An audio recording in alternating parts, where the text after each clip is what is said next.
Il est 8h32 et vous êtes bien sur RMC et BFM TV. Bonjour Agnès Pannier-Runacher. Bonjour Apolline de Malherbe. Merci d'être dans ce studio ce matin et en particulier ce matin parce qu'on a besoin avec vous de faire le premier bilan de cette nuit, de neige, de verglas, les questions nombreuses sur l'électricité, le chauffage, les transports. Vous êtes la ministre de la Transition écologique, de l'énergie, du climat et de la prévention des risques. Précisément, premier épisode hivernal avec encore ce matin de nombreux points noirs. Le Doubs, l'A36, il y a encore 150 camions qui sont plantés par le verglas. Il y a également l'A28, il y a également le sud de l'Île-de-France, on va y revenir.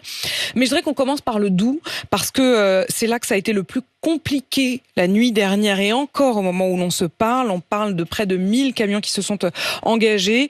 Je voudrais que vous écoutiez le témoignage de Morgane. Morgane, il est directeur commercial, c'est donc un particulier. Il était bloqué sans aucune aide toute la nuit sur l'autoroute. Il m'a appelé ce matin sur RMC. C'est du n'importe quoi. Franchement, les poids lourds, ils se mettent sur les 3 voies et ils sont en travers. Moi, je suis bloqué au moins jusqu'à 10h ce matin. Les poids lourds sont interdits de rouler avant 10h. Et comme ils en ont bien partout, et on ne pourra pas rouler, quoi. Dans le Doubs, franchement, je vous assure, moi, je vais énormément dans le Doubs. Il y a tout le temps de la neige, il y a du verglas, et là, il n'y a personne. Il n'y a personne. Alors, d'abord, juste repréciser de quoi on parle. C'est un événement hivernal précoce qui est remarquable, mais qui n'est pas exceptionnel. Mais c'est pour ça que ça m'inquiète, je vais vous dire. Deuxième chose, lorsqu'on place à peu près un tiers de la France en vigilance orange, c'est parce qu'il y a la volonté de faire appliquer des consignes de sécurité. Des consignes de sécurité qui ont vocation à s'appliquer à tout le monde, et en particulier aux poids lourds. Lorsqu'on interdit la circulation des poids lourds, c'est pour que cette circulation est dangereuse pour les poids lourds, elle est dangereuse pour les autres véhicules. Donc ça, c'est le premier point. Deuxième chose, évidemment, les forces d'intervention, elles sont déployées sur tout le territoire. Et François Durouvray, qui est le ministre des Transports, était en cellule de crise hier soir tard pour s'assurer que là où on pouvait intervenir, les forces de secours étaient bien en intervention. Je vous arrête tout de suite sur un des points que vous avez immédiatement répondu à Morgane. Vous dites ça a vocation à s'appliquer à tout le monde. Sous-entendu, et c'est ce que j'entends à la fois dans votre propos et dans celui de la directrice de cabinet du préfet du Doubs que j'ai eu en ligne ce matin sur RMC, qui laissait quand même entendre qu'il y avait une forme de responsabilité des poids lourds à ne pas avoir suivi les consignes. Vous imaginez bien que si on interdit aux poids lourds de circuler, c'est parce qu'on sait que s'ils s'engagent dans les conditions climatiques, météorologiques en l'occurrence, sur la route, c'est qu'il y a un risque pour eux.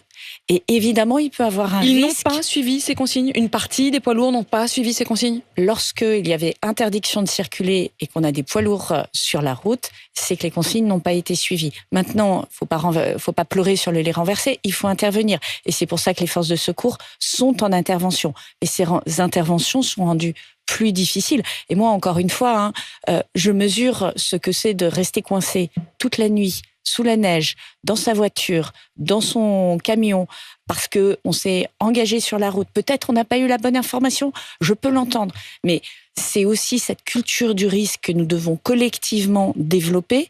Lorsqu'on donne des consignes de sécurité, c'est pas, pardonnez-moi l'expression triviale, pour emmerder les gens, c'est pour les protéger. Et on voit bien avec la répétition d'événements climatiques, et encore une fois, celui-là n'est pas exceptionnel, que ces consignes, elles sont importantes. J'ai envie de dire raison de plus. Si cet épisode-là n'est en effet pas si exceptionnel, au fond qu'il neige dans le Doubs, c'est pas non plus très surprenant. Et ça n'est que le premier, effectivement, de l'hiver qui arrive.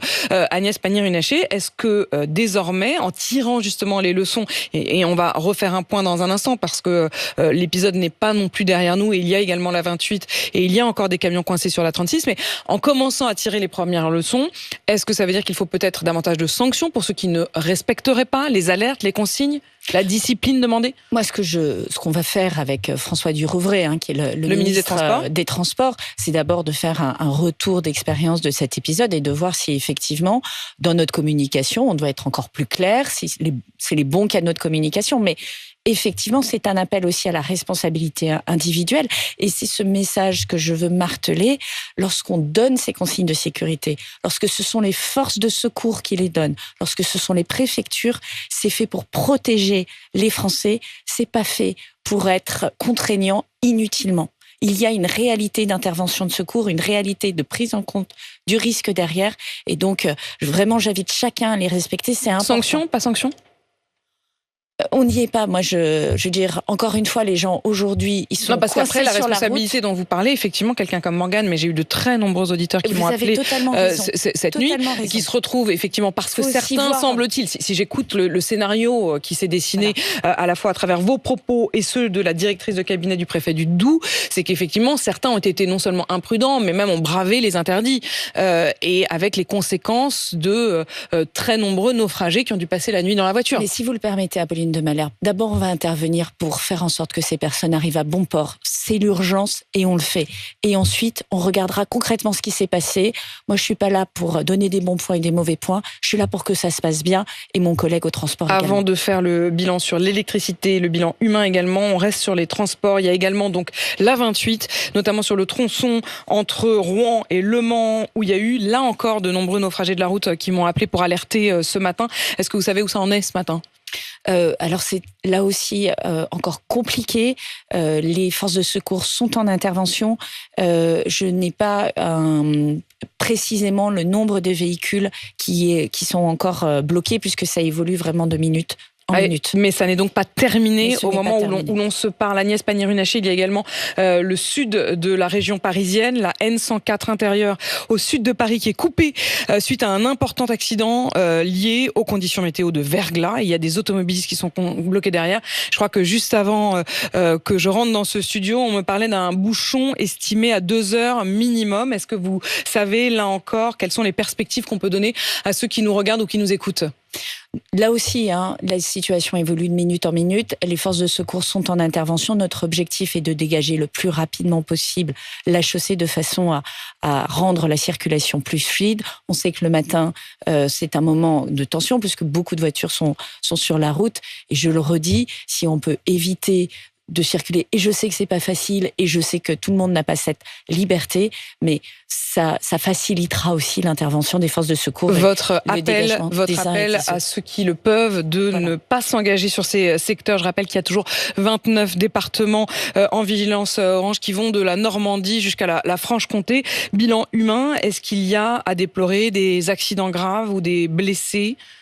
À ce stade, nous n'avons pas d'informations en ce sens et nous sommes toujours à compter. Et puis, on est en train de regarder surtout la dimension électricité, puisque vous savez que nous sommes montés au milieu de la nuit jusqu'à 270 000 clients coupés de l'électricité. Foyer privé d'électricité. Nous sommes intervenus en pilotage de réseau, c'est-à-dire que compte tenu des conditions de sécurité, des conditions météorologiques, il n'était pas possible de faire des interventions partout, même s'il y a 2600 agents d'Enedis et sous-traitants qui sont aujourd'hui sur le terrain, mais toute cette nuit, c'est par pilotage à distance qu'on a pu récupérer 70 000 foyers. 70 000 foyers récupérés, ça veut dire qu'il en reste 200 000 qui sont privés d'électricité au moment où on se parle. 200 000 à 7 heures, donc on continue à dépanner. Moi, mon point date de 7 heures, il a dû s'améliorer. L'objectif d'Enedis, c'est de rétablir l'électricité d'ici demain soir. Demain soir pour 90% des foyers et dimanche soir pour la totalité. Pourquoi ? Parce que la situation de froid, le phénomène de neige que nous avons, la neige est lourde, elle verglace, elle casse les lignes. Et donc, ce sont des interventions qui sont complexes. Il faut rétablir les lignes. Quand c'est un arbre qui tombe sur une ligne, on y arrive rapidement. Lorsque c'est la neige et qu'elle casse la ligne façon puzzle, c'est malheureusement on l'entend bien, même si ça doit être terrible pour ceux qui peut-être nous écoutent sur une radio à pile et qui se disent qu'ils vont devoir attendre encore peut-être 24 voire 48 heures. Nous faisons le maximum. 2500 personnes déployées, des hélicoptères, des drones pour faire la reconnaissance, c'est vous dire la nature des moyens qui sont déployés. Enedis est sur le terrain en cellule de crise 24 heures sur 24, mais effectivement 200 000 foyers privés d'électricité à 7 heures et l'objectif de résoudre la situation pour 90% d'entre eux d'ici demain soir. Quel premier bilan vous pouvez tirer aussi de la question de la prévention? Je le disais, vous êtes non seulement la ministre de la Transition écologique, mais également de la prévention des risques. Est-ce qu'effectivement, face à un épisode qui doit être un épisode relativement banal de début d'hiver, vous vous dites, il y a quand même des leçons à tirer, des choses à améliorer pour que les prochains épisodes neigeux à venir ne provoquent pas une telle pagaille? D'abord, redire que c'est un épisode qui a touché une grande partie de la France. On était à peu près près de la moitié voire la moitié du territoire. Deuxième chose, effectivement, il faut améliorer notre culture du risque. Le fait que ces consignes de vigilance, de comportement ne soient pas respectées par tout le monde est un problème et il faut balayer devant notre porte. Encore une fois, ça veut dire qu'il faut bien communiquer. Vous dites bon, pour l'instant, il n'y aura pas de sanctions, mais ça veut dire qu'effectivement, ceux qui n'ont pas respecté ces consignes, vous espérez qu'en quelque sorte, les conséquences que cela a eues suffisent à plaider pour les respecter la prochaine fois, quoi. Moi, je veux surtout comprendre pourquoi ils se sont engagés sur une route. Peut-être qu'ils ont aussi la pression d'aller bosser, c'est-à-dire que pour nombre d'entre eux, ce sont des chauffeurs routiers qui se disent... Est-ce qu'il faut voir avec leur patron? Est-ce que c'est au niveau des entreprises qu'il faut agir? Est-ce que c'est au niveau particulier? Est-ce que l'information n'est pas arrivée jusqu'à eux? Est-ce que le fait qu'on soit régulièrement en vigilance orange finit par donner l'impression que c'est pas grave et que du coup on s'engage quand même? Il faut comprendre, il faut analyser très simplement. On n'est pas là pour donner des leçons, on est là pour que ça se passe mieux la prochaine fois. Et on fera le point, encore une fois, avec mon collègue ministre des Transports, puisqu'on a un sujet transport. Ensuite, il y a le sujet électricité. Sur le sujet électricité, là, on est sur un sujet technique. C'est-à-dire, comment fait-on pour protéger les lignes électriques lorsqu'il y a du vent, lorsqu'il y a de la neige?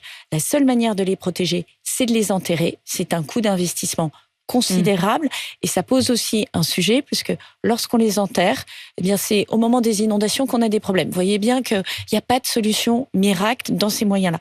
Par rapport à ça. Et ensuite, est-ce qu'on a les bons moyens? Et là, Enedis est en train de déployer des moyens importants. Moi, je suis en relation avec la patronne d'Enedis, avec ma ministre déléguée à l'énergie, qui est sur le pont pour suivre cela, pour voir si aussi on peut mieux s'équiper pour permettre de traiter ce type de situation. Agnès Pannier-Runacher, vous évoquiez à l'instant le ministre des Transports. Vous êtes plutôt ministre des Transports ou ministre de l'Économie?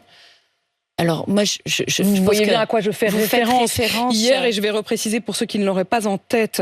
Hier matin, dans les colonnes du journal Le Parisien, le ministre de l'Économie, qui est pourtant normalement censé défendre son propre budget, mettait en garde contre des taxes qui sont dans son budget. Alors, c'est difficile à comprendre, mais en particulier, il parlait de l'impôt de trop, si je le cite. Et l'impôt de trop, c'est en particulier une taxe qu'on appelle taxe mobilité, qui sera payée par les entreprises pour financer justement notamment des transports publics, etc. Et donc sur mon antenne sur RMC hier matin, le ministre des Transports a non seulement défendu sa propre taxe, cette taxe mobilité, mais il a aussi taclé les propos du ministre de l'Économie, estimant qu'il n'avait pas à, si je puis me permettre, laver le linge sale hors de la famille du gouvernement. Alors, Apolline de Malherbe, moi je suis solidaire du gouvernement, mais j'appartiens à une famille politique. Ensemble pour la République, qui est la famille politique d'Antoine Armand, le ministre de l'Économie. Ce que pointe Antoine Armand, et avec beaucoup de mesures et de responsabilités, c'est la question de la compétitivité de nos entreprises, c'est la question de leur capacité à créer de l'emploi à un moment où l'économie européenne est en train de tousser et où il faut faire attention à ne pas créer des chômeurs. Donc, je suis évidemment... vous n'êtes même pas tiraillé, en fait. Vous êtes du côté du ministre de l'Économie. Vous partagez la même vision de la politique et de la dépense publique que lui. Nous avons une conviction depuis 7 ans maintenant qui est de dire... Il faut faire en sorte faut donner aux entreprises... Sauf que vous bossez pour un Premier ministre qui est issu des rangs des LR. De Malherbe, il faut donner les moyens aux entreprises de créer de l'emploi. On est à un moment où on commence à voir des plans sociaux, où le taux de chômage repart à la hausse. Il faut être extraordinairement vigilant. Je ne crois pas que c'est faire de la polémique de poser ce sujet-là qui intéresse les Françaises et les Français. Quand on est le ministre de l'Économie et qu'on alerte sur les dérives de son propre budget, c'est vrai que c'est saugrenu. Non, je crois que c'est important d'être en responsabilité. Je sais que le Premier ministre, il est à l'écoute. Moi, j'avais alerté sur mon budget il y a un mois. Vous aviez d'ailleurs alerté à ce même micro. Vous aviez dit combien il était important pour vous d'avoir un budget plus conséquent. Vous estimiez que le budget qui vous était octroyé n'était pas suffisant. Est-ce qu'au moment où l'on se parle, Agnès Pannier-Runacher, vous avez obtenu un certain nombre de garanties ? Le Premier ministre, en tout cas, a été à l'écoute. Il a augmenter le fonds qui permet d'accompagner l'adaptation au changement climatique de 30%, c'est le fonds Barnier. Il a, et c'était aussi un combat de mes collègues Marc Ferracci et Antoine Armand à l'industrie, à l'économie, débloquer une enveloppe d'1,6 milliard d'euros pour la décarbonation de l'industrie. C'est essentiel si on veut continuer à être compétitif et créer de l'emploi. On a de bonnes discussions sur le fonds chaleur. Donc, bien sûr qu'il est à l'écoute. Et je sais qu'il est à l'écoute de la famille politique qui, aujourd'hui, représente le plus grand nombre de députés quand même vous entendre à l'Assemblée nationale. Au-delà de l'attitude politique, sur la taxe mobilité, est-ce que ça veut dire que vous estimez que cette taxe mobilité, c'est la taxe de trop pour les entreprises ? Moi, je vais vous dire très simplement, ce qu'il faut regarder, c'est l'ensemble de la taxation sur les entreprises. Et nous sommes particulièrement vigilants, Ensemble pour la République avec Gabriel Attal, à dire attention sur les allègements de charges et attention aux taxes additionnelles. Après, c'est les allègements de charges, l'idée c'est de réduire ces allègements de charges, donc en gros de rajouter, enfin en tout cas de rajouter des charges, effectivement d'augmenter le coût du travail pour les entreprises et du coup de les mettre dans une situation où peut-être vous elles n'ont pas les moyens de recruter, quand je vous ou elles écoute, peuvent se séparer de certaines personnes. Vous êtes inquiète des conséquences que le budget pourrait faire peser sur les entreprises. Là. Vous dites que les arbitrages n'ont pas été en faveur de l'emploi. Ce n'est pas du tout ce que je dis. Ce que je dis, c'est qu'on est dans une situation qui est complexe. Moi, j'adorerais être dans un moment de croissance, un moment où les finances publiques sont en forme, à un moment où les rentrées fiscales sont en rendez-vous. Disons que les arbitrages, pour vous... C'est pas la situation. Et donc, il faut essayer de trouver un équilibre. Et il est compliqué. Et on le fait en conscience. Et le Premier ministre est à l'écoute, il faut aussi le dire. Il est à l'écoute des différentes forces politiques qui compose sa coalition. Il faut trouver un juste équilibre entre l'effort de réduction de nos dépenses, parce que celui-là risque de nous priver de moyens d'accompagner les finances les services publics. Pourquoi ? Parce qu'on va nous demander de payer plus d'intérêts si on apparaît comme n'étant pas sérieux sur les finances publiques vis-à-vis de nos prêteurs. Donc ça serait perdant. Et de l'autre côté, de faire en sorte d'avoir une politique économique qui continue à créer de l'emploi. Donc on voit bien qu'on est sur un chemin étroit. Évidemment, toutes les oppositions sont très confortables. Elles nous disent « faites ceci, faites pas cela », et leur budget n'est pas équilibré à la fin. Donc ce sont des débats compliqués. On le fait au sein d'une coalition. On le fait en responsabilité. Moi, je suis confiante sur le fait qu'on trouvera un bon point d'équilibre. 2 points encore à voir avec vous. Ma prime rénov et le chèque énergie. Ma prime rénov, c'est un naufrage quand même parce que les gens ne s'y retrouvent plus. On a donné les chiffres sur RMC. Le Parisien les donne encore ce matin. Il parle d'une année noire pour la rénovation énergétique en 2023 et encore 40% de moins du nombre de rénovations aidées par le dispositif Ma prime rénov cette année. Et le problème, c'est tout simplement que les Français ne s'y retrouvent plus. Les acteurs du secteur ne comprennent plus, je cite, les évolutions incessantes de la réglementation.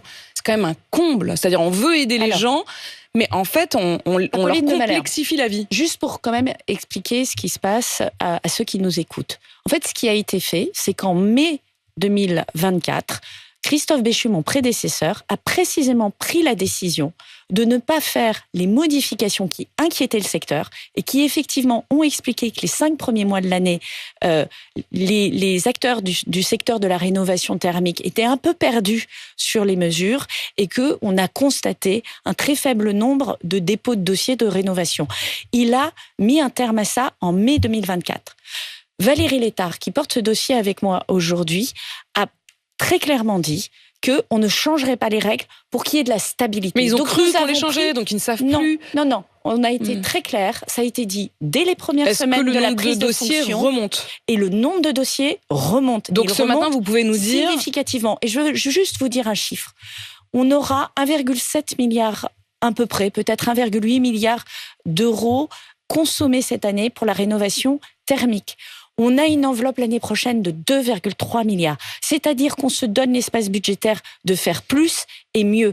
Et 1,7 milliard d'euros, ce n'est pas une petite performance par rapport à il y a 4 ou 5 ans. Encore faut-il qu'il soit utilisé. Encore faut-il qu'il soit demandé donc par le secteur. 1,7 milliard, c'est ce qu'on aura consommé, c'est ce qui aura été utilisé. Donc je le redis, on a multiplié par 10 en 6 ans le nombre de rénovations thermiques en France. Tout dernier c'est point. un succès, il faut aller plus loin, on fait les efforts. Je voudrais que ceux qui nous écoutent, qui peuvent peut-être prétendre aux 270 € du chèque énergie et qui ont jusqu'au 31 décembre pour le déposer, puissent le faire. Au moment où on se parle, sur 1 million de nouveaux bénéficiaires potentiels de ce chèque énergie, il n'y en a que 53 000 ménages qui ont fait la demande. Les autres ne savent pas qu'ils peuvent y prétendre. Oui, tout à fait. Alors, 2 choses. C'est la même question. Là aussi, pour expliquer. C'est la confusion. Apolline, pour expliquer. Première chose, pourquoi n'ont-ils pas le chèque de manière automatique ? Parce qu'avant, c'était fondé sur la taxe d'habitation. C'est un fichier qui est vieux de 5 ans. En 5 ans, vous avez des divorces, des mariages, des séparations, des déménagements, des décès. Ce fichier n'a plus de valeur. On enverrait n'importe quoi aux gens. On est en train de recréer cette base et d'envoyer automatiquement cette base de données et d'envoyer automatiquement le chèque énergie aux gens dont on connaît et l'adresse et le revenu fiscal et qui y ont droit. Ça, c'est la première chose. Et la deuxième chose, c'est qu'avec ma collègue Olga Givernet, nous sommes en train de mobiliser notamment les collectivités locales, les énergéticiens, ceux qui fournissent l'électricité pour qu'ils battent le rappel en disant où on peut aller chercher le chèque qui est de droit et automatique pour les personnes qui ont des revenus modestes. Et je leur dis, c'est 5 millions, plus de 5 millions de ménages qui ont droit à ce chèque. Demandez-le. Tous les éléments sont sur notre site. Demandez-le. Et il faut le faire à avant votre le 31 décembre. à votre fournisseur d'énergie. Demandez-le à votre CCAS. Ils ont les éléments. On est là pour vous soutenir. C'est jusqu'à 270 € et on souhaite vraiment que ce chèque soit demandé. Merci Agnès Pannier-Runacher, ministre de la Transition écologique, d'avoir répondu à mes questions. 8h53 sur RMC BFM TV.